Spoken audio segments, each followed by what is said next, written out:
की जय, भारत माता की जय। साहब आगे बढ़ो, हम तुम्हारे साथ हैं। प्रथमतः मी या देशाचे लाडके पंतप्रधान आदरणीय नरेंद्र मोदी, राष्ट्रीय अध्यक्ष आदरणीय जगतप्रकाश नड्डाजी, देशाचे गृहमंत्री आदरणीय अमित शाह,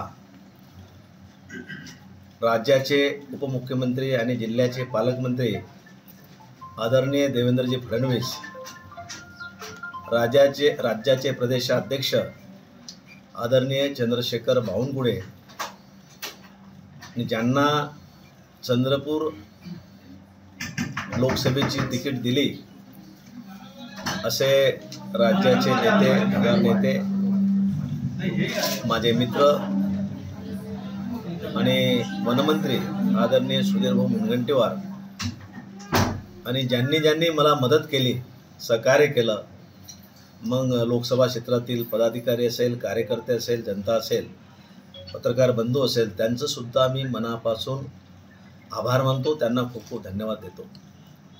खरं म्हणजे मला पक्षाने तिसऱ्यांदा उमेदवारी जाहीर केलेली आहे।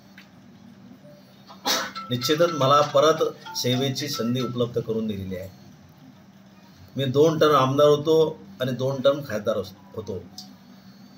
मी 2 टर्म आमदार असताना गडचिरोली विधानसभेत अनेक विकासाचे कामं केले। 2 टर्म खासदार असताना गडचिरोली चिमूर लोकसभा क्षेत्रात अनेक विकासाचे कामं मी मार्गी लावले, आणि त्याचाच परिणाम म्हणून भाग म्हणून परत मला पक्षाने तिकीट जाहीर केलेले आहे। याचा निश्चितच परत लोकसभेच्या विकासासाठी फायदा होईल।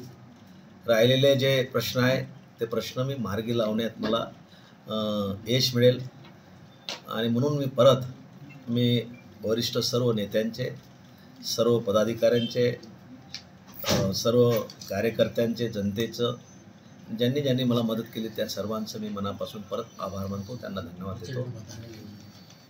आणि मी हमी देतो की सर्व जनतेच्या आशीर्वादाने आणि पदाधिकारी कार्यकर्त्यांच्या सहकार्याने मी प्रचंड मताने निवडून येईल, ही मी पक्षाला हमी देतो। एबीपी माझा, उघडा डोळे बघा नीट।